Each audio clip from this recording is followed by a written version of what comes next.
তোমাকে তো ঠিক চিনতে পারলাম না। আমাকে কিভাবে চিনো? ভ্রু কুঁচকে প্রশ্ন করে কাব্য। ভাইয়া, আমি সোহাগ। আপনার জুনিয়র ছিলাম। হলে আপনিই আমাকে একটা সিটের ব্যবস্থা করে দিয়েছিলেন। অহ, আচ্ছা। কোন ডিপার্টমেন্টে তুমি? পদার্থবিদ্যা। ভাইয়া, এইবার কোনো ইয়ারে? ফাইনাল। জি, ভাইয়া। আমি আপনার কাছে অনেক কৃতজ্ঞ। সেই রাতে আপনি না থাকলে আমি হয়তো শেষই হয়ে যেতাম। বাদ দাও পুরনো কথা। এখানে কি করছো? সোহাগ উত্তর দেওয়ার আগে মায়া বলে, স্যার, উনি আমার কাজিন। আমাকে প্রাইভেট পড়াতে এসেছিল। অহ, আচ্ছা। স্যার, আমাদের বাসায় চলুন না। না, আজ না মায়া। অন্য কোনো দিন। কবিতা, মায়া তো নিচেই এসেছে। তুই চলে যা ওর সাথে। আচ্ছা, ভাইয়া। সোহাগ মায়ার দিকে তাকিয়ে বলে, আসি, মায়া। কাব্য সহসাই সোহাগের দিকে তাকায়। ওর চোখে মায়ার জন্য মুগ্ধতা খুঁজে পাচ্ছে সে। বিরক্ত লাগছে তার সোহাগকে। ইচ্ছে করছে ওর নাক ফাটিয়ে দিতে। কিন্তু চাইলেও সেটা পারছে না। শোনো কবিতা, আল্লাহ যতদিন যার হায়াত রেখেছে, সে ততদিনই বাঁচবে এই দুনিয়ায়।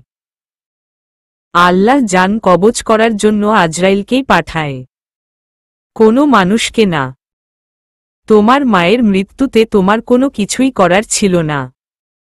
তুমি নিজেকে কেন দোষী ভাবছ? আন্টি, বাবা আমাকেই দায়ী মনে করেছে মায়ের মৃত্যুর জন্য। আমাকে কোলেও নেয়নি, আদরও করেনি। জন্মের পর আমাকে দেখেও নি। আম্মুই আমাকে নিয়ে এসেছিল। কাঁদতে কাঁদতে বলে কবিতা। তোমার বাবা ভুল ছিল কবিতা। আমরা কেউই কারো মৃত্যুর জন্য দায়ী নই। আমরা দুনিয়ায় আসি নিজেদের হক নিয়েই। আল্লাহ জন্মের আগেই আমাদের রিজিক লিখে রেখেছে। যেমন ধরো, তুমি এই যে খাবারটা খাচ্ছ, সেটা আমি রিজার জন্য প্লেটে তুলে রেখেছিলাম। রিজা বলেছিল পরে খাবে। কিন্তু মায়া তোমাকে এই খাবারটা দিয়েছে। তুমি যে খাবারটা খাচ্ছ, এইটা তোমার রিজিকে লিখা ছিল। রিজার জন্য হলে, রিজা দুদিন পরেও এই খাবারটাই খেত। আবার খাবার সময় তুমি মায়াকে যে মাঝে মধ্যে মুখে তুলে খাইয়ে দিচ্ছ, খাবারের সেই অংশগুলোও মায়ার জন্য বরাদ্দ রাখা হয়েছে কবিতা। তুমি কক্সবাজার থেকে যে জিনিসগুলো মায়ার জন্য এনেছ, পাশের বাসার ছোট্ট মেয়েটার ভাগ্যেও সেগুলোর কিছু অংশ ছিল। তাই সে আজই আমাদের বাসায় এসেছিল। তুমি এই দুনিয়ায় আসবে, এইটা আল্লাহ চেয়েছিলেন কবিতা। তাই তুমি এসেছ। তুমি যা যা ভোগ করছ, সবকিছুই আল্লাহর ইচ্ছে। তুমি কারো মৃত্যুর জন্য দায়ী নও। না তোমার মায়ের জন্য, না তোমার ভাইবোনের জন্য। তুমি কোনো কিছুর জন্যই দায়ী নও। কবিতার মাথায় হাত বুলিয়ে দিতে দিতে বলে সাগরিকা। কিন্তু আন্টি, আমার জন্যই নতুন মায়ের জীবনটা এমন হয়ে গিয়েছে। আমার জন্যই দাদি এমন করেছে। সেটা তোমার দাদির দোষ। তুমি কি তোমার দাদিকে বলেছিলে এইসব করতে? বলনি। সে ভুল ছিল। তার অতিরিক্ত ভালোবাসা তোমাদের সবার জীবনকে এইভাবে গুড়িয়ে দিয়েছে। সে শুধু ভুলই করেনি, সে পাপও করেছে। একটা মাসুম বাচ্চাকে এই দুনিয়ার আলো দেখা থেকে বঞ্চিত করেছে। একটা মায়ের মন ভেঙেছে। আল্লাহ তাকে কখনোই ক্ষমা করবে না। মায়া বলে, এইসব ভেবে মন খারাপ করিস না কবিতা। জীবনে এই রকম অনেক সময় আসবে যখন কোনো কিছুই হাতের নাগালের মধ্যে থাকবে না। কিন্তু আমাদেরকেই আমাদের যত্ন নিতে হবে। খেয়ে নাও মা। খাবার সামনে রেখে কান্না করতে হয় না। আল্লাহ নারাজ হন। আম্মা, ফুপি কোথায় গিয়েছে? তোমার বাবার সাথে কোথায় যেন গিয়েছে। আসতে সময় লাগবে বলেছে। মামি, সাবিহা সাব্বির কখন আসবে? ওদেরও আসতে সময় লাগবে। ওদের স্কুলে অনুষ্ঠান আছে। অহ। কবিতা আফসোসের সুরে বলে, ইসোস, তোর ভাইকে আজ দুটো ভালোবাসার কথা বলতে পারলাম না। কি জ্বালা, কি জ্বালা। কবিতার কথা শুনে হো হো করে হেসে উঠে সবাই। ভাইয়া, তুই মায়ার কাজিনকে চিনিস নি তাই না? কাব্য মুচকি হেসে বলে, না, চিনি না আমি। কত ছেলেকেই তো সাহায্য করেছি। র্যাগিংয়ের হাত থেকে বাঁচিয়েছি। হবে হয়তো ওদের মধ্যে থেকে কেউ একজন। কবিতা হাহা করে হাসতে থাকে। হাসবি না মূর্খ? হাসব না তো কি করব? যখন তুমি চিনোই না, তাহলে শুধু শুধু কেন নাটক করতে গেলে? নাকি আমার বান্ধবীর সামনে নিজের স্মরণশক্তির পরীক্ষা দিল? ব্যঙ্গ করে বলে কবিতা। আরে, বাজে কথা বলিস না।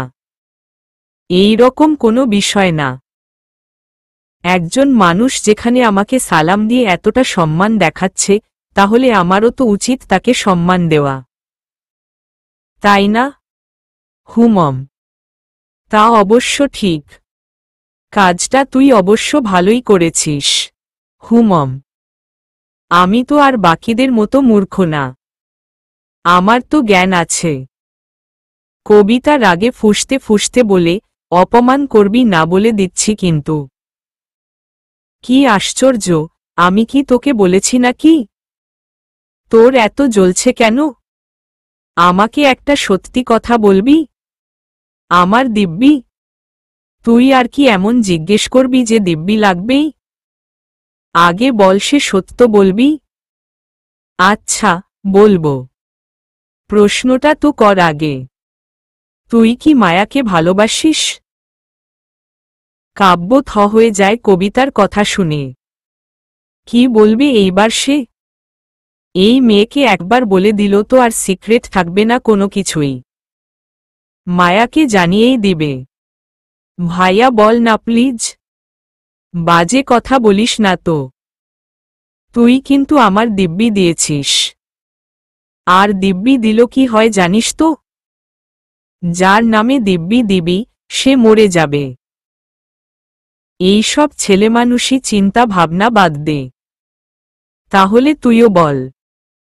কাব্য আর কোনো উপায় না পেয়ে বলে দেয়, হ্যাঁ, তোর বান্ধবীকে আমি ভালোবাসি। কবিতা আনন্দে চিৎকার দিয়ে উঠে বলে, সত্যি? আমি জানতাম এমনটাই হবে। সত্যি করে বলতো, ওর কিডন্যাপের দিন তুই কোনো স্টুডেন্ট পড়াতে যাসনি তাই না? ওর পিছু নিয়েছিলি? কাব্য মাথা চুলকে বলে, হ্যাঁ। তুই ওকে ফলো করেছিলি, তাই ওর বাড়ির অ্যাড্রেস তুই জানতি, তাই না? ওকে বাড়িতে ড্রপ করে দিয়ে আসার দিন ওর কাছে জানতেও চাসনি ওর বাসা কোথায়, তাই না? হুমম। তুই কি এখন ওকে বলে দিবি? বলিস না প্লিজ। আমি বলবো ওকে। কবিতা আর কিছু বলতেই যাবে কিন্তু তার আগেই ওদের মা এসে বলে, কবিতা, বাবা এসেছে। ড্রয়িং রুমে বসে আছে। কবিতা কাব্যকে একটা চিমটি দিয়ে ছুটে আসে ড্রয়িং রুমের দিকে। বাবা, বাবা চেঁচাতে চেঁচাতে এসে দেখে ড্রয়িং রুমে তার নিজের জন্মদাতা বাবা বসে আছে। তাকে দেখেই তার মুখটা কালো হয়ে যায়। কবিতাকে দেখে তার বাবা উঠে তার কাছে এসে বলে, কেমন আছিস মা? কবিতা পিছনে ফিরে দেখে ইতোমধ্যে কাব্য আর মা এসে দাঁড়িয়েছে। কবিতা আর কিছু না বলেই ছুটে নিজের ঘরে গিয়ে দরজা আটকে দেয়। আর এইদিকে তার নিজের বাবা হতভম্ব হয়ে দাঁড়িয়ে থাকে। এইটাই কি তবে তার প্রাপ্য? এই করিডোরে কি করছো মায়া? মায়া পিছনে ফিরে দেখে সেখানে কাব্য স্যার দাঁড়িয়ে আছেন। মায়া তাড়াতাড়ি সালাম দিয়ে বলে, এমনি স্যার একটু কাজ ছিল। তোমার সাথেটা কই? ও একটু ওয়াশরুমে গিয়েছে। ওই তো আমাকে এইখানে এনেছে। অহোহ, তোমার পড়াশোনা কেমন চলছে? এই তো, চলছে ভালোই। ফিজিক্সে অনেক ফুটবল নাকি? আসলে হ্যাঁ, অনেকটাই। স্কুলেই ঘাটতি ছিল ফিজিক্সে। এখন তাই কভার করতে প্রবলেম হচ্ছে। জীববিজ্ঞানের কি খবর? আমার সাবজেক্ট? তোমরা ভালো রেজাল্ট না করলে তো এর দায় আমাকেই নিতে হবে। জীববিজ্ঞানের অবস্থা ভালোই স্যার। আপনি ক্লাসে তো ভালোভাবেই বুঝাচ্ছেন। সেটুকুই যথেষ্ট। পরীক্ষায় ভালো রেজাল্টই করেছি এই বিষয়ে। অহো, হ্যাঁ। তারপরও যদি সমস্যা হয়, আমাকে বলো। আমি সাহায্য করে দিব। আর না হলে আমার কিছু ফ্রেন্ড কোচিং সেন্টার চালাচ্ছে, সেখানে কথা বলে দেখতে পারো। মায়া হেসে বলে, এখন না স্যার। ফিজিক্স একটু আয়ত্তে আসুক। তারপর বাকি সাবজেক্টগুলো মোটামুটি ভালোই পারি। কাব্য আরও কিছু জিজ্ঞেস করত হয়তো, কিন্তু তার আগেই কবিতা এসে পড়ে। কবিতা মায়াকে নিয়ে যাওয়ার সময় পিছন ফিরে ইশারায় কাব্যকে কিছু একটা জিজ্ঞেস করলে কাব্য দুই দিকে মাথা নাড়িয়ে না সূচক উত্তর দেয়। কবিতা রেগে গিয়ে মায়াকে বলে, জানিস মায়া, আমাদের সমাজে অনেক মানুষ আছে যারা হচ্ছে মানুষরূপী গরু। তাদের দিয়ে কোনো কাজই হয় না। মায়া কবিতার কথা না বুঝেই হাহা করে হাসে। আর কাব্য অপমানিত হয়ে সেখানেই দাঁড়িয়ে থাকে। আমাকে কি তোর পিয়ন মনে হয়? আর আমি কি মাগনা কাজ করমু? রাগে ফুঁসতে ফুঁসতে কাব্যকে বলে কবিতা। আরে বইন, বোঝার চেষ্টা কর। তুই পিয়ন কেন হবি? তুই শুধু দেখবি ওই সোহাগ বেডায় যেন কোনো সুযোগ না নিতে পারে। আর তোরে মাগনা কাজ করাবো কেন আমি? তোরে প্রাইভেট পড়ার টাকা আমি দিব। আর তোরে রোজ আনা নেওয়ার দায়িত্বও আমার। তোমার ধান্দা বুঝি না আমি, তাই না? এইগুলো তো তুই তোর জন্য করবি। আমার জন্য কি করবি? মানে বিনিময়ে আমি কি পাব? তোরে প্রতিদিন একটা করে ডেইরি মিল্ক খাওয়াবো। শুকনো কথায় চিড়ে ভিজে না রে কাব্য। দামি কিছু বল। কাব্য শেষে হাল ছেড়ে দিয়ে বলে, তুই বল কি চাস তুই? কবিতা একটা বিটকেলে হাসি দিয়ে বলে, বেশি কিছু না ভাই আমার। শুধু সপ্তাহে দুদিন চাইনিজ খাওয়াবি। দুদিন বেশি হয়ে যায় না? একদিন ভালো হবে না? তুই কি চাস আমি মায়াকে সবকিছু বলে দিই?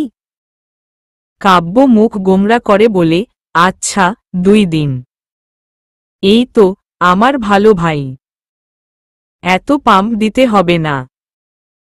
তুই এখন মায়াকে কল দিয়ে বল যে তুই ওর সাথে ফিজিক্স পড়তে চাস। এখনই দিতে হবে? হ্যাঁ, এখনই দিতে হবে। তুই মায়াকে বিয়ে করতে চাস তো কাব্য? কেন, তোর সন্দেহ আছে? তাহলে তুই মায়াকে না বলিস, মায়ার বাবা মাকে জানা। বিয়ে ঠিক করে রাখুক। আম্মু আব্বুকে আমিই জানাবো না হয়। দরকার পড়লে বাসা থেকে প্রপোজাল পাঠাক। এই রকম নাটকের কি দরকার আছে? অধৈর্য হয়ে বলে কবিতা। ঝামেলা আছে বলেই তো নাটক। বোঝা আমাকে কি ঝামেলা। এখন না কবিতা। কাজ করছি আমি। রুমে যা নিজের। কবিতা 2 হাত পেছনের দিকে নিয়ে সাহেবী ভঙ্গিতে প্রশ্ন করে, আপনি কি চান আপনার কাজটা ভালোভাবে সম্পন্ন হোক? অবশ্যই চাই, স্যার। এখন আপনি যদি দয়া করে বিদেয় হতেন। অবশ্যই আমি বিদেয় হব। যাওয়ার সময় দরজা বাইরে থেকে লক করে দিয়ে যাব। আর বাইরে গিয়ে মেইন সুইচ অফ করে দিব। তারপর আপনি নিশ্চিন্ত মনে আপনার ল্যাপটপ নিয়ে কাজ কইরেন। কাব্য কবিতার দিকে হা হয়ে তাকিয়ে রইল। এই মেয়ের মাথায় এত বুদ্ধি আসে কই থেকে? আফসোসের স্বরে কাব্য বলেই ফেলে, ইসোস, ব্রিলিয়ান্ট। এই কুবুদ্ধিগুলো যদি সুবুদ্ধি হতো তাহলে তো নোবেল প্রাইজ পাওয়ার সুযোগ রাখতি তুই। আফসোস। ভনিতা বাদ দিয়ে সোজা কথায় আয় গরু। একটা কাজই তো তোকে দিয়েছিলাম। বলছিলাম আমার কথা মতো কাজ করলে কাজ হবে। আমি তো ওকে বলেছিলামই। ওই তো এখন আর অন্য কোনো শিক্ষক নিবে না, বাইরেও পড়বে না। ভালোমতো বললে অবশ্যই পড়ত। ইডিয়ট একটা তুই। এখন আমাকে এর জন্য ওর বাসায় যেতে হবে। তুই বল, তুই কেন বলতে পারবি না? কারণ ও এখন আমার প্রেজেন্ট স্টুডেন্ট, আর আমার কলেজেরই ছাত্রী। এখন যদি এই বিষয়টা জানাজানি হয় তাহলে কেমন হবে? ওর বাবা মাও তো বলবে কেমন স্যার যে ছাত্রীর দিকে নজর দিয়েছে। ঠিকই তো বলবে, কেমন স্যার তুই যে ছাত্রীর দিকে নজর দিল। কাব্যকে খেপানোর জন্য বলে কবিতা। কাব্য দাঁতে দাঁত চেপে বলে, আমি যখন ওকে ভালোবেসেছি তখন ও আমার ছাত্রী ছিল না। ওই একই হইল। তারপর বল, আর কি কি সমস্যা? আমার চাকরিটাও চলে যেতে পারে। তখন কি মায়ার বাবা মা আমার কাছে ওনাদের মেয়ে দিবে? কবিতা বিজ্ঞের মতো মাথা নেড়ে বলে, যাক, ভালো যুক্তি। গরু হলেও মাথায় বুদ্ধি আছে। মায়া কি বলল? বলেছে সোহাগ স্যারকে জিজ্ঞেস করতে হবে আগে। হ্যাঁ, সেটা তো স্বাভাবিক। হুমম, আপনি এখন আসবেন? আমার অনেক উপকার হতো তবে। যাচ্ছি যাচ্ছি। উনার রুমে আসছি, মনে হচ্ছে উনার মাথা কিনতে এসেছি। কাব্য বিড়বিড় করে বলে, মাথা কিনতে আসিসনি তো, এসেছিস তো আমার মাথা খেতে। মায়া, তোমাদের বাসায় কি কালো রঙের লিপস্টিক নেই? মায়া অবাক হয়ে জিজ্ঞেস করে, লিপস্টিক? তাও আবার কালো রঙের? হুমম, নেই। না। কিন্তু কেন ভাইয়া? তোমাদের বাসার সাজুনি বুড়ি আছে না, কাল তো সে সম্পূর্ণ লাল রং দিয়ে সেজেছিল। আর আজ কালো। সবই কালো নিয়েছে, শুধু লিপস্টিক লাল। তাই বলছিলাম আর কি যে কালো রঙের লিপস্টিক পরলে তো আরো সুন্দর লাগত। কিন্তু তোমাদের বাসায় তো লিপস্টিক নেই। কার কথা বলছেন? রিজা। হুমম। মায়ার মনটা মুহূর্তেই খারাপ হয়ে গেল। পিছনে তাকিয়ে দেখে রিজা দরজার পর্দা ধরে দাঁড়িয়ে মুচকি হাসছে। আর সামনে সোহাগ বিরক্তিভরা চাহনি নিয়ে তাকিয়ে আছে। মায়ার হঠাৎই ইচ্ছে করল কান্না করতে। রিজার দু গালে দুটো থাপ্পড় দিয়ে তাকে জড়িয়ে কান্না করতে। এই মেয়েটা এতটা বোকা কেন? কেন সে দুনিয়া বোঝে না? মায়ার আর পড়তে ইচ্ছে করল না। সে মন খারাপ করে সোহাগকে বলে, ভাইয়া, আজ আমার অনেক খারাপ লাগছে। আজকে আর না পড়লাম। কেন? শরীর খারাপ। না, তেমন কিছু না। আসলে এই সময়ে ঘুমোনোর অভ্যাস ছিল আমার। হুট করে এই সময়ে পড়াশোনা করতে ভালো লাগছে না। ঘুম ঘুম পায় আর মাথা ব্যথা করে। অহো, আচ্ছা। তাহলে অন্য কোনো সময়ে কি পড়তে চাও? না, এই সময়টাই ঠিক আছে। কিছুদিন পরই স্বাভাবিক হয়ে যাবে। আচ্ছা, আজ তাহলে উঠি। হুমম। সোহাগ চলে গেলে মায়া রিজার ঘরে গিয়ে বলে, তুমি এত সাজগোজ করো কেন? রিজা হয়তো আশা করেনি এই প্রশ্ন। থতমত খেয়ে বলে, আমার ভালো লাগে আপু। মায়া কিভাবে কথাটা বলবে বুঝতে পারে না। মনে অনেক কথা বলার থাকলেও মুখে বলতে পারে না। তুমি এত সাজগোজ করো না রিজা, বিশেষ করে এই সময়ে যখন সোহাগ ভাই আসে। কেন? কি হবে সাজলে?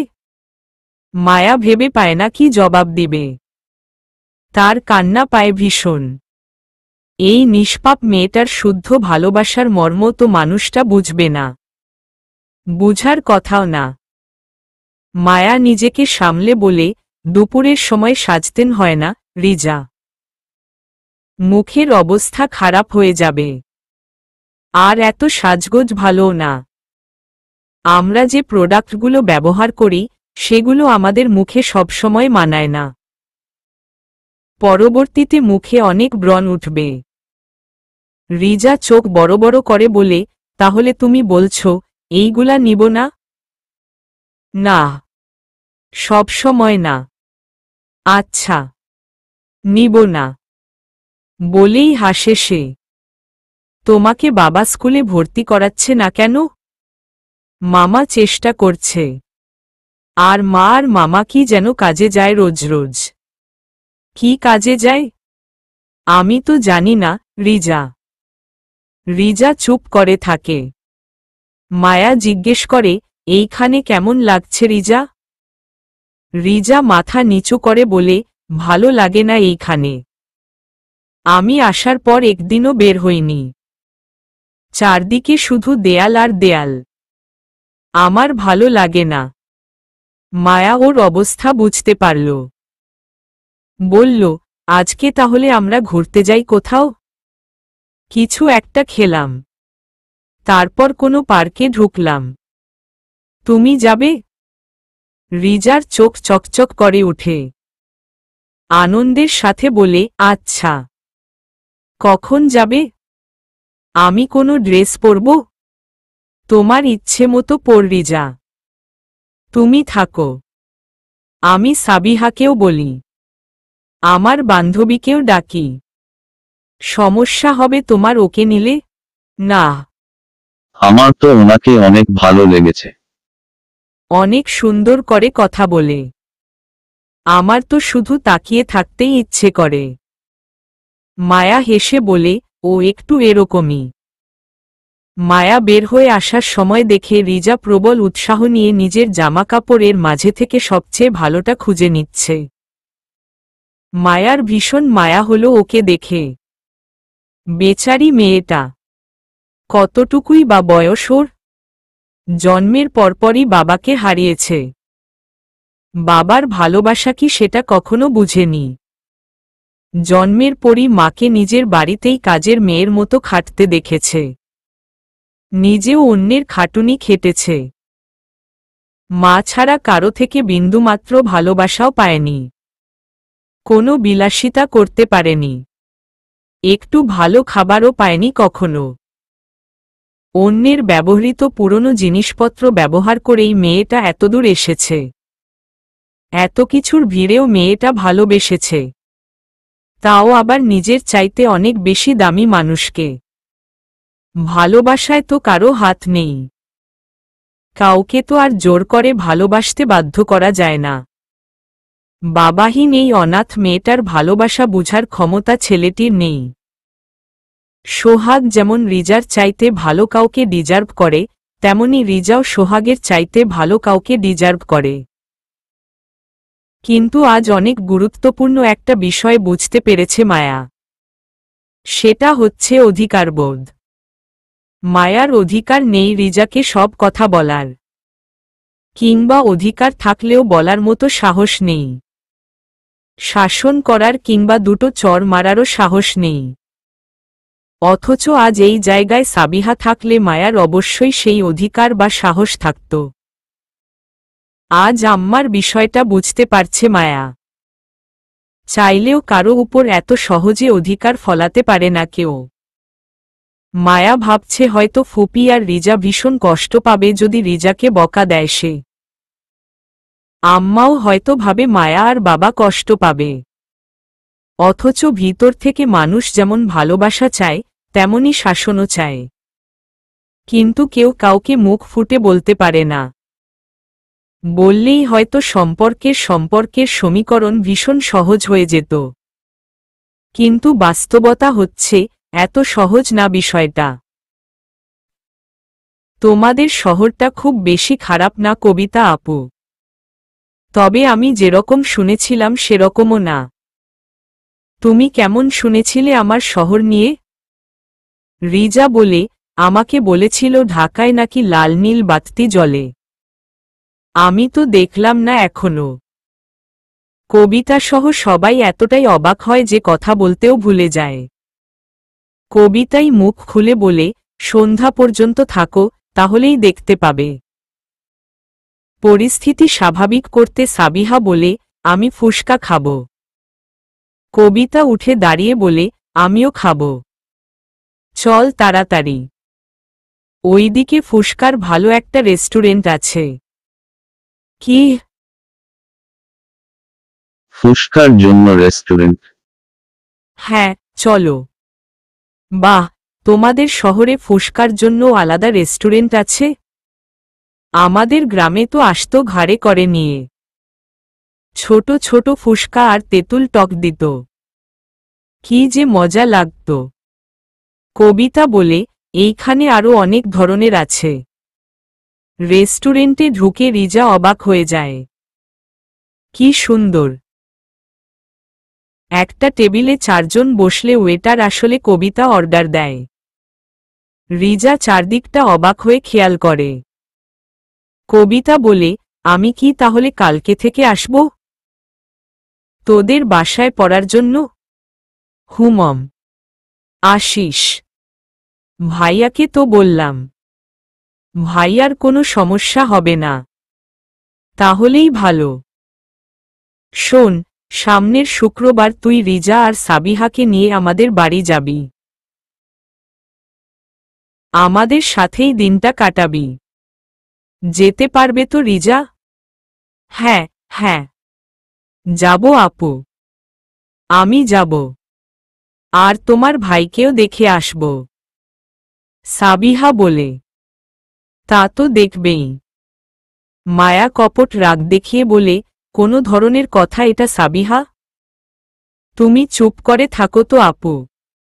আমাকেই যাচাই বাছাই করতে দাও। কিসের যাচাই বাছাই? অবাক হয়ে জিজ্ঞেস করে মায়া। সাবিহা চোখে টিপ্পনি কেটে বলে, সিক্রেট ব্যাপার। তোমাকে বলা যাবে না। আমার আর কবিতা আপুর ব্যাপার। ওদের কথার মাঝে ফুসকা চলে আসলে রিজা ফুসকার সাইজ দেখে অবাক হয়ে যায়। প্রায় চিল্লিয়েই বলে, এত বড় ফুসকা? আর এইগুলো কি? আমি তো এইগুলো জীবনেও খাইনি। মায়া আর সাবিহা হঠাৎ অপ্রস্তুত হয়ে যায় কবিতার সামনে। কিন্তু কবিতা ওদের অবস্থা বুঝতে পেরে বলে, তোমরা গ্রামের মানুষ যা খাও আমরা তার কোনাকুনিও খেতে পারি না। আমরা হাবিজাবি খাই বলেই তো এত রোগবালাই আমাদের। মায়া অবাক চোখে তাকিয়ে থাকে দুই মানবীর দিকে। তাদের জীবনের কিছু কিছু অংশে কত মিল। দুজনই পরের বাড়িতে আছে। একজনের বাবা নেই আরেকজনের থেকেও নেই। দুজনেই কতটা স্পষ্টবাদী। নির্দ্বিধায় নিজেকের দোষগুণ স্বীকার করে নিতে পারে। হিংসা ছাড়া এমন মানুষ তার আম্মার পড়ে তাহলে আরও আছে? সোহাগ হাহা করে হাসছে রিজার দিকে তাকিয়ে। আর বলছে, তোকে তো ভীষণ সুন্দরী লাগছে রে। আমি আমার জীবনে এত সুন্দরী মেয়ে আর একটাও দেখেনি। কাউকে কি কখনো দেখেছিস সবুজ রঙের লিপস্টিক পরে? তোকে হেব্বি লাগছে। আয় তোর একটা ছবি তুলি। একটা সেলফিও তুলব আমরা। একসাথে ছবি তোলার কথা শুনে রিজা ছুটে যায় সোহাগের দিকে। সোহাগ ওর সাথে দুটো ছবি তুলে ওকে সামনে দাঁড় করিয়ে বিভিন্ন অঙ্গভঙ্গি করিয়ে ছবি তুলাচ্ছে। আর বলছে, তোকে সেই লাগছে রে। ড্রয়িং রুমে শব্দ শুনে মায়া ছুটে যায় সেখানে গিয়ে দেখে রিজা বিশ্রী অঙ্গভঙ্গি করছে আর সোহাগ তার ছবি তুলছে।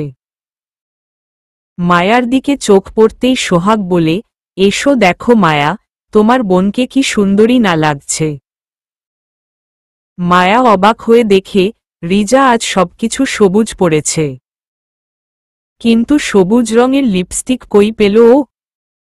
আস্তে আস্তে ওর কাছে গিয়ে জিজ্ঞেস করে, সবুজ লিপস্টিক কই পেয়েছিস তুই? রিজা মুখটা লজ্জিত ভঙ্গিতে নিয়ে বলে, সাব্বিরের সবুজ কালার পেন্সিলের সাথে পানি মিশিয়ে নিয়েছি। সুন্দর লাগছে না আমাকে? মায়া আর নিজেকে আটকাতে পারে না। কান্না করতে করতে সজোরে দুটো থাপ্পড় মেরে দেয় রিজাকে। রিজা হতভম্ব হয়ে তাকায় মায়ার দিকে। সোহাগও অবাক হয়ে তাকিয়ে থাকে। বলে, কি হলো মায়া? কোনো সমস্যা? ও কি কিছু করেছে? মায়া প্রচণ্ড ঘৃণা নিয়ে সোহাগের দিকে তাকিয়ে বলে, বের হয়ে যান আমার বাসা থেকে। আর কখনো এই মুখও হবেন না। আমি আপনার কাছে পড়বও না। আপনার মুখও দেখতে চাই না আমি। চলে যান আপনি। মায়া প্রচণ্ড ঘৃণা নিয়ে সোহাগের দিকে তাকিয়ে বলে, বের হয়ে যান আমার বাসা থেকে। আর কখনো এই মুখও হবেন না। আমি আপনার কাছে পড়বও না। আপনার মুখও দেখতে চাই না আমি। চলে যান আপনি। সোহাগ হতভম্বের মতো তাকিয়ে বলে, আমি আবার কি করলাম মায়া? মায়া প্রচণ্ড ঘৃণা আর আক্রোশ নিয়ে সোহাগের সামনে গিয়ে দাঁড়িয়ে বলে, আপনি একজন জঘন্য মানুষ। এক্ষুনি আমার বাসা থেকে বের হয়ে যান। মায়া সোহাগের হাত ধরে তাকে টেনে বের করার চেষ্টা করতেই কোথা থেকে তার বাবা এসে তাদের এই অবস্থায় দেখে মায়ার গালে সজোরে একটা থাপ্পড় মেরে দেয়। মায়া বাবা বলে চিৎকার দিয়ে উঠে বসে দেখে সে সম্পূর্ণ ঘেমে গেছে। তার নিঃশ্বাস নিতেও কষ্ট হচ্ছে। সে রীতিমতো হাঁপাচ্ছে। পাশে তাকিয়ে দেখে সাবিহা নিশ্চিন্ত মনে ঘুমুচ্ছে। কাছে পিঠে কোথাও আজান দিচ্ছে। উফ, তার মানে সে স্বপ্ন দেখছিল? মায়ার যেন বিশ্বাসই হতে চাচ্ছে না। এমন মনে হচ্ছিল যেন বাস্তবেই এমন হচ্ছে। যাক, এটা স্বপ্ন ছিল। মায়া যেন হাফ ছেড়ে বাঁচে। সে ধীরে ধীরে উঠে ফ্রেশ হয়ে এসে নামাজ শেষ করে কিচেনের দিকে গেলে দেখে আম্মা নাস্তা বানাচ্ছে। মায়ার মনে হলো আম্মাকে জানানো উচিত। একবার ভাবছে জানানো উচিত, আরেকবার ভাবছে সে না জানানোই ভালো হবে। সাগরিকা মায়ার শুকনো মুখ দেখে জিজ্ঞেস করে, কি হয়েছে মায়া? কিছু বলতে চাও আমাকে? না মানে আম্মা আসলে। সাগরিকা একটু নড়েচড়ে দাঁড়ায়। হাত ধুয়ে এসে মায়ার কাঁধে হাত রেখে বলে, কি হয়েছে মায়া? আমাকে বলো। আমি আসলে রিজার ব্যাপারে কথা বলতে চাইছিলাম আম্মা। রিজা আমার মনে হচ্ছে ও আসলে সোহাগ ভাইকে পছন্দ করে। সোহাগ ভাই বাসায় আসলেই ও সেজেগুজে ঘুরঘুর করে। তুমি কি লক্ষ্য করেছ? ও আসলে নিজের অজান্তেই সোহাগ ভাইকে আকৃষ্ট করার চেষ্টা করছে। আমি জানি না। তুমি আমাকে এই কথাগুলো না বললেও আমি তোমাকে জিজ্ঞেস করতাম মায়া। আমিও লক্ষ্য করেছি। কিন্তু বলতে পারছি না কিছুই। কিভাবেই বা বলবো? ওর মায়ের সাথেও তো এতটা ফ্রি হতে পারিনি। তাছাড়া ওদের ধ্যান ধারণা তো আমাদের মতো না। তাহলে কি করব আম্মা? আমি কি ওর সব জিনিস ফেলে দিব যাতে ও না সাজতেন পারে? বোকার মতো কথা বলো না মায়া। এই রকম করে কিছুই হবে না। আমি আগে জানলে সোহাগকে এই বাসায় পোড়ানোর জন্য বলতাম না। কিন্তু এখন তো আর ছেলেটাকে মুখের উপর বলেও দিতে পারি না যে আমাদের বাসায় এসো না। তাহলে কি করব আম্মা? সোহাগ ভাইকে দেখলেই রিজা এমন করবে।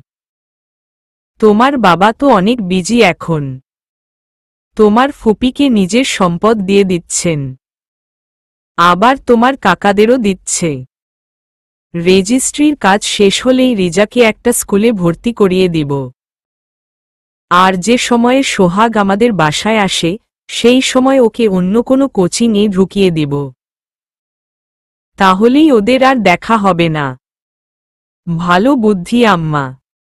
কিন্তু এখন এই কয়েকদিন কি করব? সাগরিকা ভ্রু কুঁচকে মায়ার দিকে তাকিয়ে বলে, আমার কেন মনে হচ্ছে তুমি অনেক বেশিই চিন্তিত। কিছু কি হয়েছে মায়া? আসলে আম্মা রিজাকে অনেক অপমান করে সোহাগ ভাই। কিন্তু বেচারি রিজা বুঝেও না কিছু, শুধু হাসে। আমার অনেক খারাপ লাগে। আমার উনার কাছে পড়তেও ইচ্ছে করে না। এখানে তো ওর কোনো দোষ নেই মায়া। বেচারাকে কেন শুধু শুধু খারাপ ভাবছ? আমি জানি আম্মা, কিন্তু আমি রিজাকে অপমানিত হতে দেখতে পারি না। কবিতাকে ডেকে তুলো মায়া। ওকে নামাজ পড়তে বলো। তোমার ফুপিও উঠে পড়বে। ওর সামনে এইসব কথা বললে ও মন খারাপ করবে।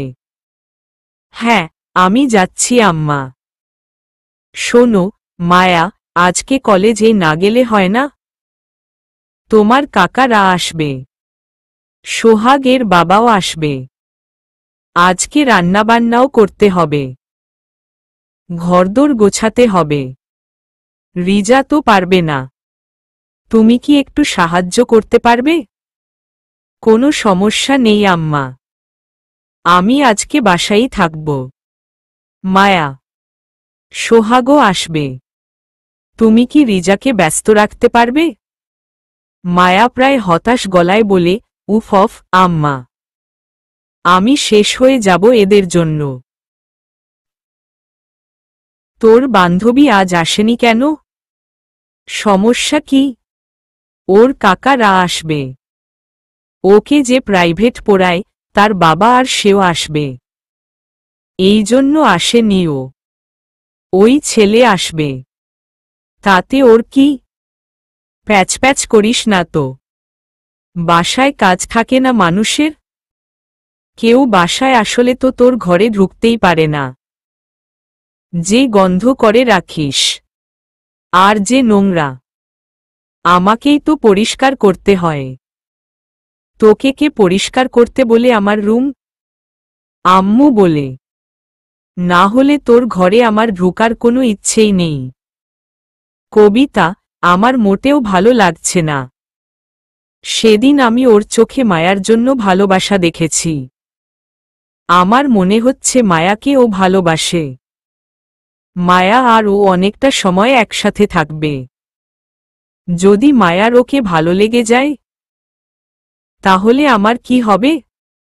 এই রকম কিছুই হবে না। আর মায়ার ওই ছেলের প্রতি কোনো অনুভূতি নেই। থাকলে আমাকে অবশ্যই বলতো। অযথা টেনশন করিস না। তার মানে আমার প্রতিও নেই। থাকলে তোকে অবশ্যই বলতো। তোর কথা আমাকে জানাবে না, কারণ তুই আমার ভাই। আমার কাছে বলতে লজ্জা পাবে। শোন না, তুই জানা আজকে ওদের বাসায়। দেখ যদি আবার ওদের বিয়ের কথা উঠায়। আমি জাস্ট আর কিছুই ভাবতে পারছি না। হাবিজাবি বলিস না প্লিজ। আজ ওদের বাসায় ফ্যামিলির মানুষ আসবে। আমি সেখানে কিভাবে যাব? ওদের ফ্যামিলি টাইমে ডিস্টার্ব করা উচিত হবে না মোটেও। কাব্য চুপ করে যায়, কিন্তু বুকের ভিতরের উৎকণ্ঠা দূর হয় না কোনো মতেই। বাবুরা কেমন আছে? দাদাভাইকে আনেননি কেন কাকা? সাব্বিরের প্রশ্নের জবাবে মেজো কাকা বলে, সবাই ভালো আছে। ওরা তো আসতে চেয়েছিল, কিন্তু গাড়িতে চড়তে পারে না। তোমার দাদাভাইও পারে না, তাই আসেনি। অহ, বিলে কি এখনো শাপলা আছে? অনেক আছে। মায়া সাব্বিরের কাছে এসে বলে, কাকাকে ডিস্টার্ব করো না। জার্নি করে এসেছেন কাকা, রেস্ট নিতে দাও। তুমি আমার সাথে চলো। সমস্যা নেই মায়া, ও থাক। অহো মায়া, ময়ূরম তোমার জন্য কিছু একটা পাঠিয়েছে আমার কাছে। বলেছে তোমাকে দিতে। আমাকে খুলতেও মানা করেছে। আর বলেছে তোমাকেই শুধু একা খুলতে। মায়া একটু লজ্জা পায়। লজ্জা পেয়ে বলে, আমি তো কিছু জানি না কাকা। অহো, ভালো কথা। ওর তো বিয়ে ঠিক হয়েছে। সামনেই ওর বিয়ে। তোমাকে যেতেই বলেছে আর তোমার ফোন নাম্বার দিতে বলেছে আমার কাছে। বিয়ে? মারিয়ামের? ওর বয়স কত? ওর তো বিয়ের বয়স হয়নি। এখনই কেন বিয়ে দিচ্ছে ওর? ওদের পরিবারের অবস্থা খুব একটা ভালো না মায়া। তাছাড়া গ্রামে এইসবই হয়। শুধু আনোয়ারের ছেলেমেয়েরাই পড়াশোনা করছে ভালোভাবে। অহো, আচ্ছা। সাব্বির কাকাকে বিরক্ত করো না। মায়া চলে আসে রুম থেকে। মনটা খারাপ হয়ে যায় তার। বয়স কত হবে মরিয়মের? এত কম বয়সে বিয়ে দেওয়ার কি দরকার? হাতের বাক্সটার দিকে তাকিয়ে দেখে মরিয়ম পরম যত্নে বাক্সটা বেঁধে দিয়েছে। মায়া বাক্সটা নিয়ে নিজেদের ঘরে গেলে দেখে রিজা সেজেগুজে রেডি। মায়া ভ্রু কুঁচকে জিজ্ঞেস করে, আজকে কেন সাজছ রিজা? বাসায় না মানুষ এসেছে, তাই সেজেছি। পাগলের মতো থাকলে কি ভাববে সবাই? রিজা, সেজেগুজে থাকা আর পাগলের মতো থাকা মানে কি? শহরের মানুষ এইভাবে থাকে না। মানুষ সিম্পল থাকে। তোমাকে দেখে মনে হচ্ছে তুমি বিয়ে বাড়িতে যাচ্ছ। আমাকে দেখে কি তোমার হিংসা হচ্ছে আপু? আমাকে যে তোমার থেকেও সুন্দর দেখতে লাগছে তাই? সোহাগ ভাই যে রোজ রোজ আমার দিকে তাকিয়ে প্রশংসা করে, তাই কি তোমার হিংসা লাগে? তাহলে তুমিও সাজো না। কি কি বলছো তুমি এইসব? রিজার কথায় মায়ার হাত পা যেন অবশ হয়ে আসছিল। খাটের উপর বসে থাকা সাবিহা অবাক হয়ে রিজার দিকে তাকিয়ে আছে। এ কোনো রিজাকে দেখছে তারা?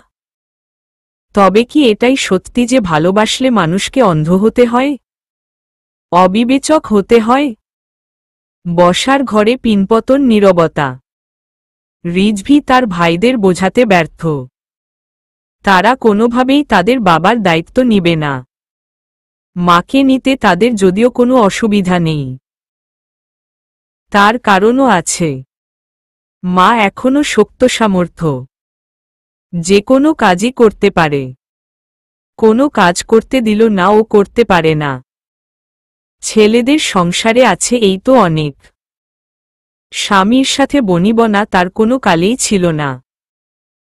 তারপর যখন আবার রিজভি বাড়ি থেকে চলে গিয়েছিল, তখন আর তাদের মধ্যে স্বাভাবিক স্বামী স্ত্রীর সম্পর্ক বিদ্যমান ছিল না। তাই স্বামীকে নিয়ে চিন্তা করার কিছুই নেই তার। নীরবতা ভেঙে আজগর সাহেব বলে, তাইলে কি আমি পশ্চিম পাশের ভিটায় মাটি ফালানোর কাম শুরু করুম? ওই পাড়ার হাসুর মা আছে, জামাই তো মরছে। আমি কইলে ও কাম করব বাড়ির। তোর বাপের অসুবিধা হইব না। কি করুম তাইলে? রিজভি ফোঁস করে নিঃশ্বাস ফেলে। জীবনের এই পর্যায়ে এসে সে হিসেব মিলাতে ব্যর্থ। নিজে একা একা অভিমান করে জীবনটাকে শেষ করেছে সে। কিন্তু পিছনে ফেলে আসা মানুষগুলোর কথা সে একবারও ভাবেনি। তার দায়িত্ব কেউ নেয়নি। কিন্তু সে কাউকে ফেলে দিবে না। নিজেকে সোফায় এলিয়ে দিয়ে বলে, আমি আর কি বলবো? বাবা তো আমার ভাগের জমি আমার নামে আলাদা করেই রেখেছে। তাছাড়া আমার মায়ের জমি আর দাদির জমিও তো আমার নামেই আছে। অর্ধেকটা আমি ঋতুকে দিয়েছি। দাদির অংশে আমি বাড়ি বানাবো। সেখানে বাবা থাকবে। বছরে মাঝে মাঝে আমি আমার বাচ্চাদের নিয়ে গ্রামে গেলে সেখানে থাকব। কিছু ধানি জমিও আমার নামে রাখব। যেহেতু তোমরা কেউ ঋতুকে জমি দাওনি, আমি আমার ভাগে থেকে তাই অর্ধেকই ওকে দিয়েছি। আমি কারো উপর দাবি রাখতে চাই না। আমিও চাই না কেউ আমার উপর দাবি রাখুক। তোমরা আমার ভাই। তোমরা আমার কাছে চেয়েছ, আমি মানা করিনি। তোমাদেরও দিয়েছি। বিনিময়ে আমি চেয়েছিলাম তোমরা বাবাকে দেখে রাখো। তোমরা সেটাও করছো না। তাহলে আর কি করার? আমি তাহলে আপাতত একটা বাড়ি বানাই ওখানে, যেহেতু বাবা এখানে আসবে না। আর ঋতুর ভাগের একটা জমি আমি শুধু বিক্রি করব। সেই টাকা দিয়ে আমি ওকে একটা ফ্ল্যাট কিনে দিব, যাতে ও নিজের বাড়িতে থাকতে পারে।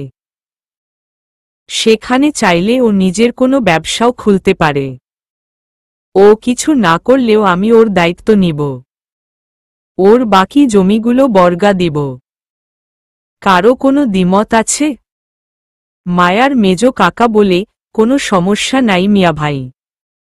আপনার ইচ্ছা। ছোটর ও কোনো সমস্যা থাকার কথা না।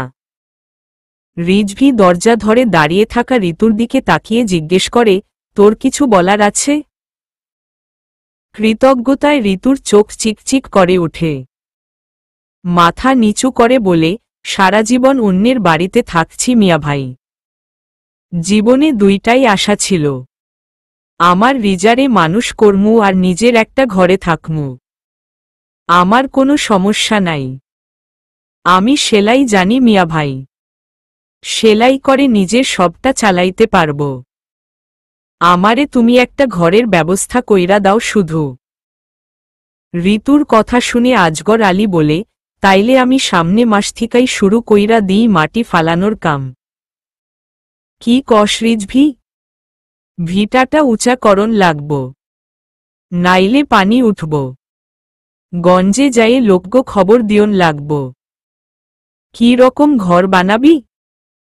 রিজভি আনমনে জবাব দেয়, আমার মায়ের খুব ইচ্ছা ছিল আমি একটা ঘর বানাব। তার স্বপ্নের ঘর। ঘরে সবই থাকবে। কোনো এককালে নানার সাথে ঢাকায় এসে এই রকম ফ্ল্যাটবাড়ি দেখেছিল। যাতে কোনো কাজের জন্য গ্রামের মতো ঘরের বাইরে যেতে না হয়। সেই রকম বাড়িই বানাবি। বুঝলি? হো, বুঝছি। তবে ছাদ দিবি না, টিনের চালা দিবি।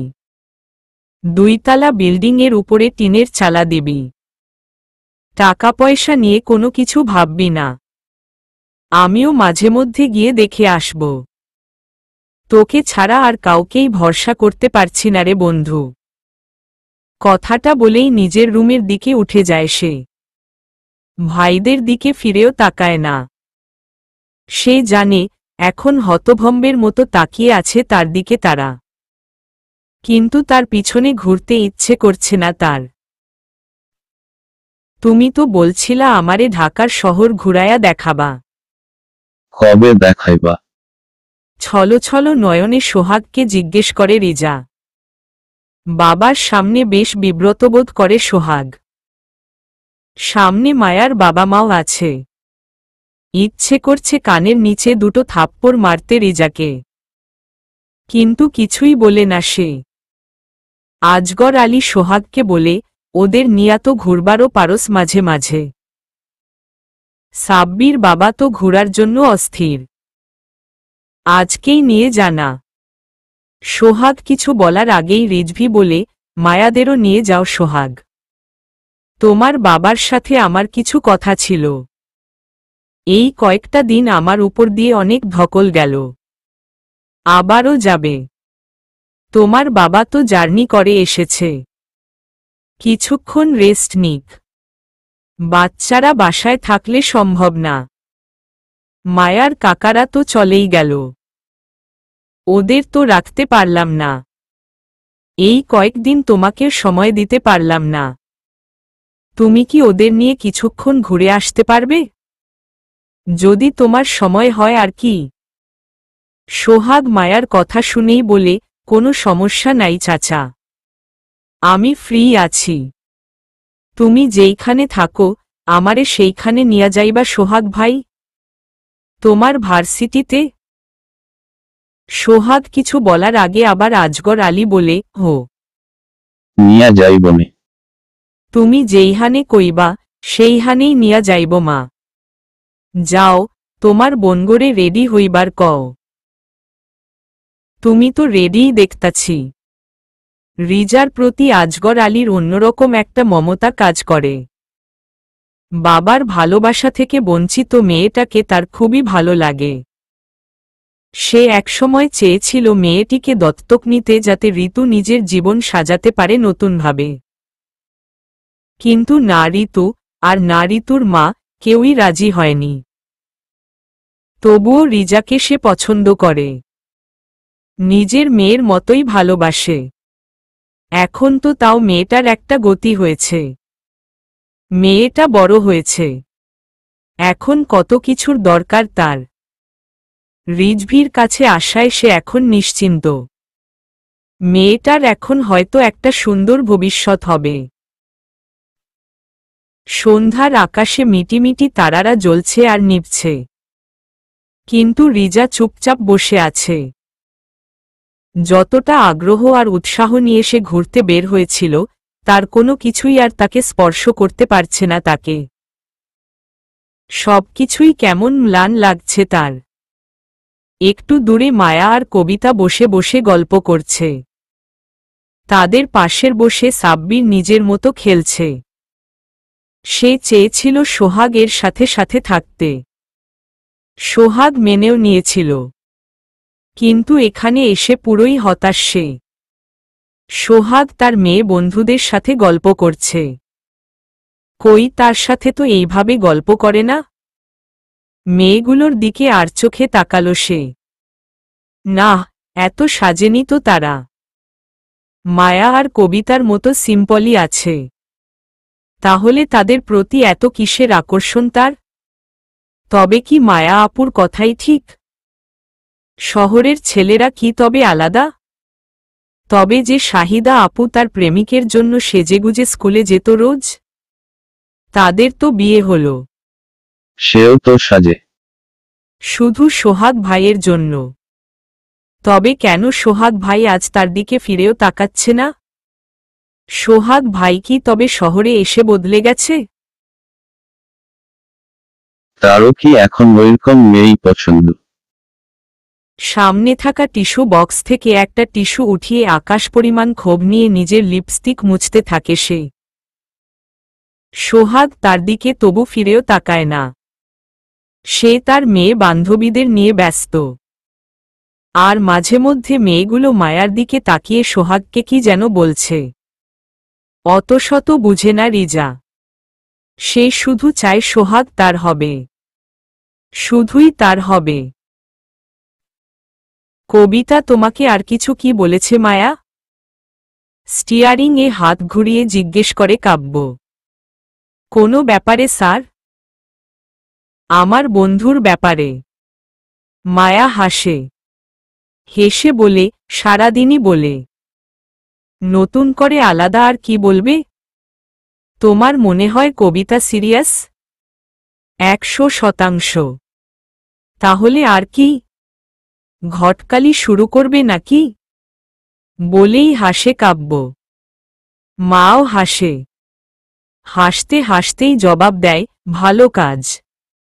পুণ্যের কাজ। খারাপ তো না। আবারও একপ্রস্থ হেসে নেয় দুজন। তোমার পড়াশোনা কেমন চলছে?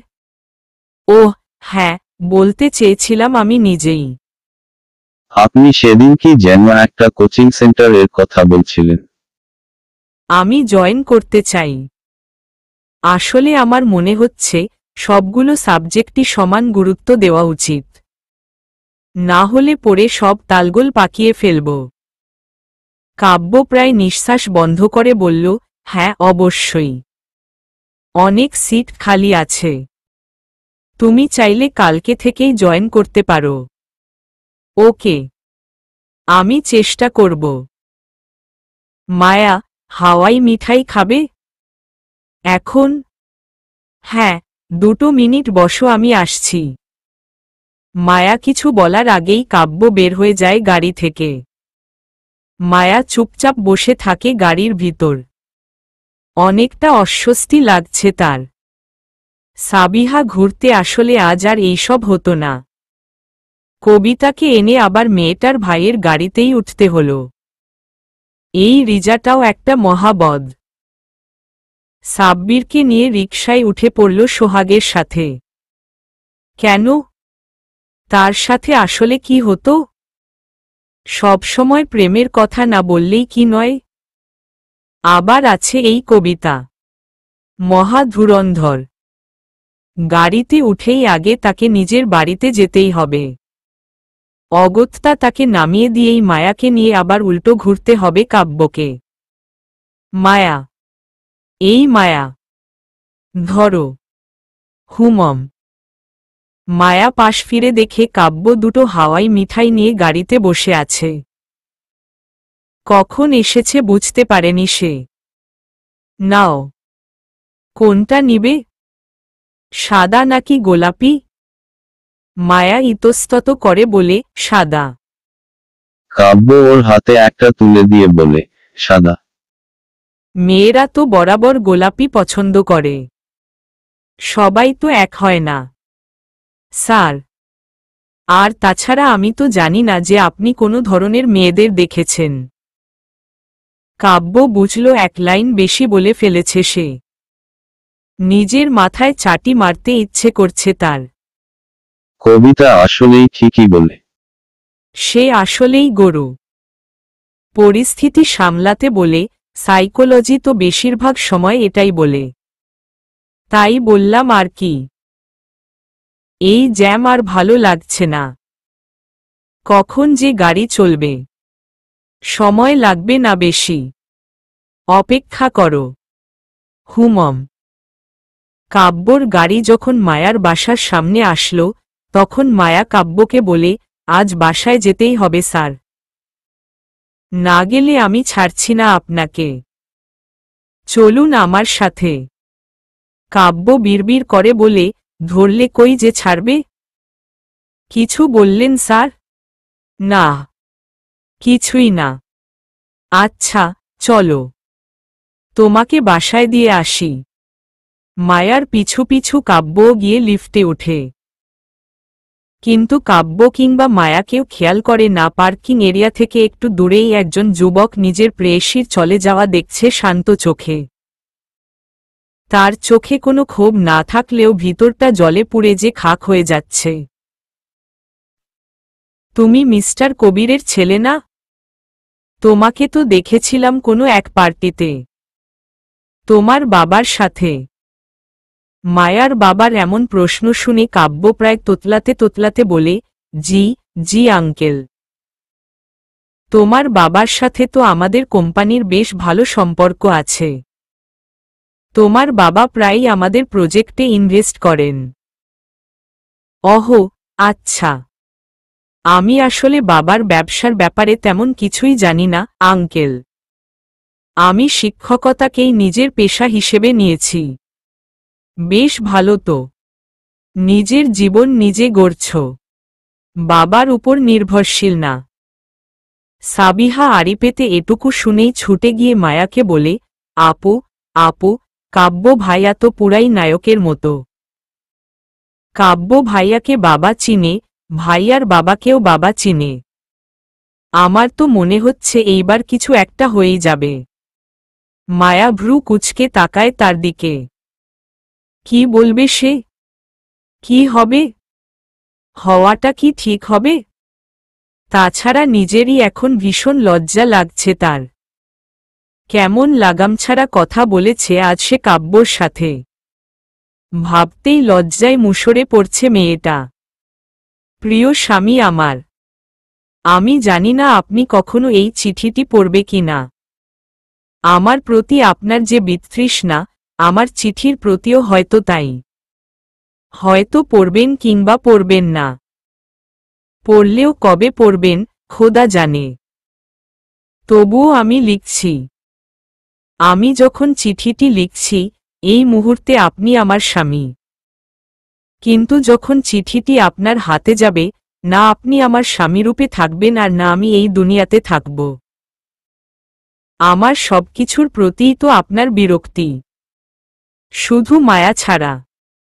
আপনি মুখে যতই বলেন না কেন, আমি জানি আপনি মায়াকে ভালোবাসেন, ভীষণ ভালোবাসেন, কারণ আপনি তার বাবা। আমি যেমন আমার বাবা মায়ের মান সম্মান ধুলোয় মিশিয়ে দিয়ে একটা মেয়ের সংসার ভাঙার চেষ্টা করেও আমার বাবার কাছে তার রাজকন্যা হয়েই আছি, সেখানে মায়ার তো কোনো দোষই নেই। ও তো আর কোনো দোষ করেনি, যদিও আমি ছিলাম আমার বাবার বহু প্রত্যাশিত কেউ। আর মায়াকে তো আপনি জানেনই, সে তো আপনার জীবনের একটা উটকো ঝামেলা মাত্র, যদিও এতে আপনার কোনো দোষ নেই। আমি মোহিনী, আপনার সন্তানের মা। আমার পরিচয় আপাতত এইটুকুই। যখন চিঠিটি পড়বেন, তখন আর আমি আপনার স্ত্রী থাকব না, কারণ আপনি আমাকে ডিভোর্স দিবেন। শুধুমাত্র মায়াকে আপনার কাছে রাখার শর্ত হিসেবে আপনি আমাকে ডিভোর্স দিবেন। আপনার কি মনে হয়নি কখনো আমার প্রতি আপনি অন্যায় অবিচার করেছেন? আমারও তো চাহিদা ছিল, আপনাকে কাছে পাওয়ার ইচ্ছে ছিল, একটা সংসার করার ইচ্ছে ছিল। আমার একটা ভুল কি মাফ করা যেত না? আমি জানি আমি ভুল করেছি, অন্যায় করেছি, আপনার জীবনকে এলোমেলো করে দিয়েছি। আপনার প্রাণপ্রিয় স্ত্রীকে মিথ্যে অপবাদ দিতে চেয়েছি, সেই জন্য আপনি আপনার মেয়েটিকে দেখতেও আসেননি।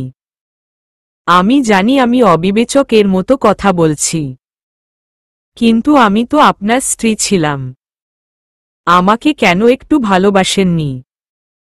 আমি জানি আমি আপনার জীবনটাকে বিষিয়ে দিয়েছিলাম, কিন্তু একটা কথা জানেন তো, সবকিছুর উপরে আমি আপনাকে ভালোবেসেছি, নিজের জীবন দিয়ে ভালোবেসেছি।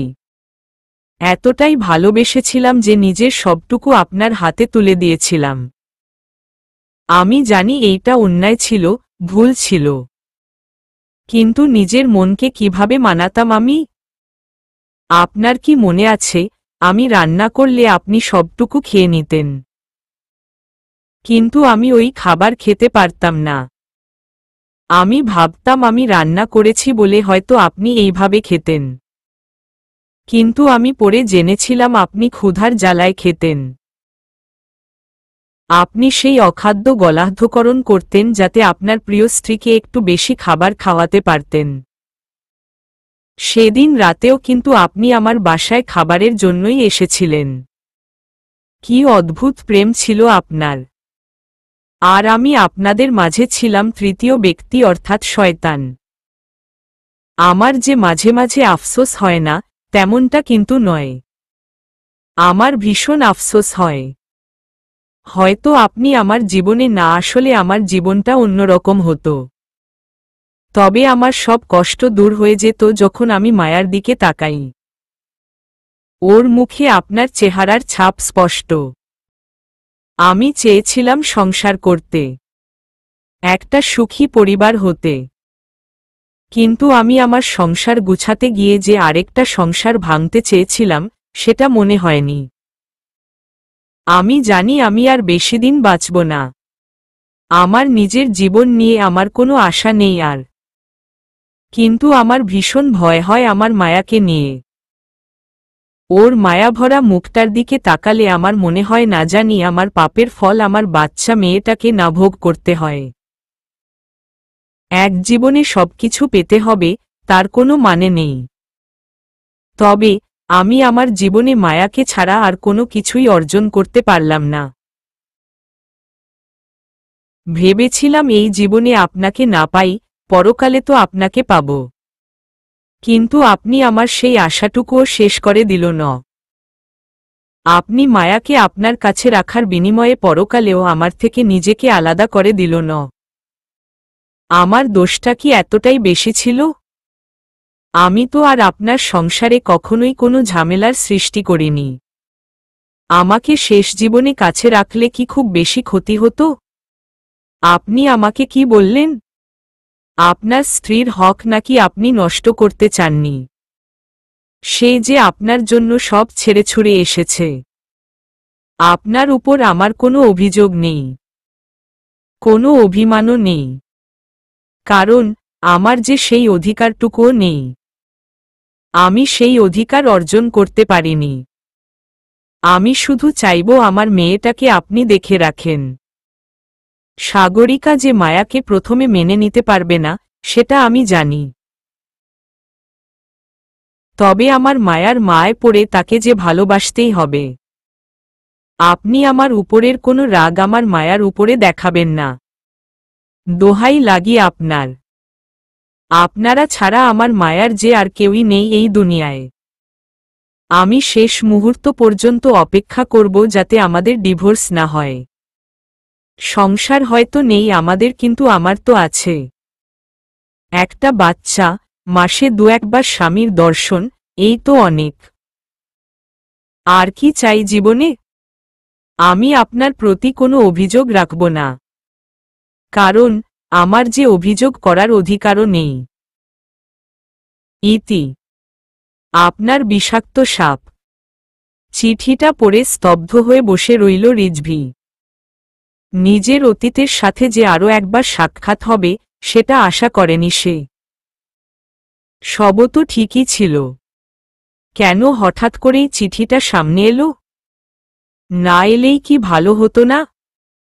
সেই কবে সাগরিকার হাত থেকে চিঠিটা নিয়ে কোনো এক পুরনো ফাইলের মাঝে রেখে দিয়েছিল সে। আজ সেই সব ঘাটাঘাটি করতে গিয়েই সামনে পেয়ে গেছে সে। মোহিনীর জন্য মাঝে মাঝে করুণা হয় তার।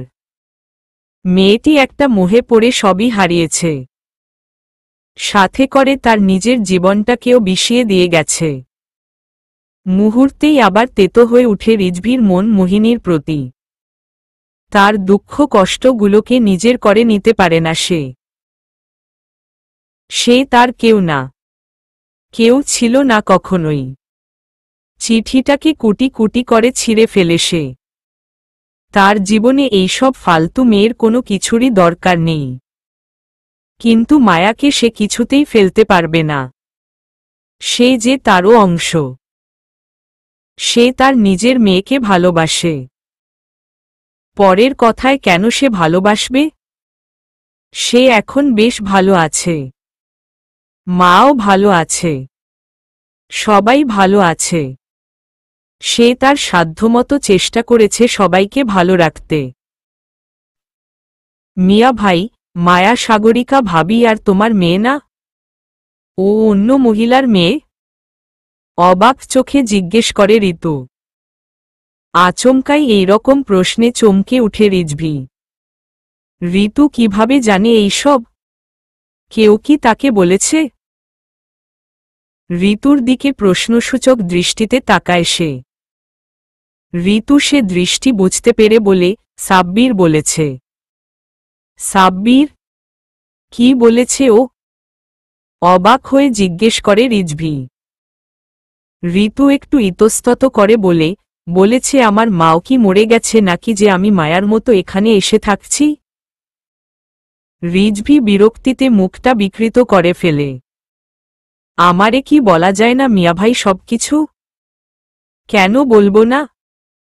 অবশ্যই বলবো, কিন্তু কথা দিতে হবে তোকে, মায়াকে ভিন্ন চোখে দেখবি না মোটেও। এখন যেভাবে দেখছিস সেই রকমই দেখবি।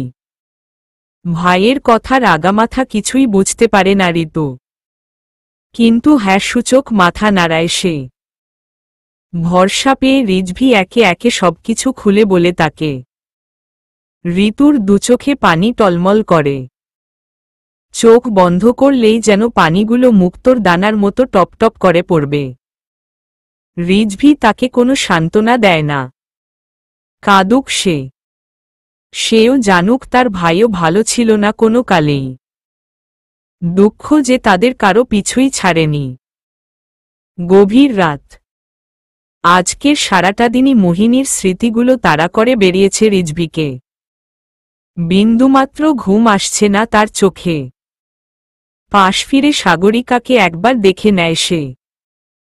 এই মানুষটা সবকিছু এত সহজভাবে নিয়েছে বলেই তার জীবনটা এত সুন্দর আজ। কিন্তু বুকের মধ্যে কিছু একটা হচ্ছে তার। সে উঠে পড়ে বিছানা ছেড়ে প্রথমে সাব্বিরের রুমে উকি দেয় সে। ছেলেটার ভবিষ্যৎ নিয়ে সে ভীষণ চিন্তিত।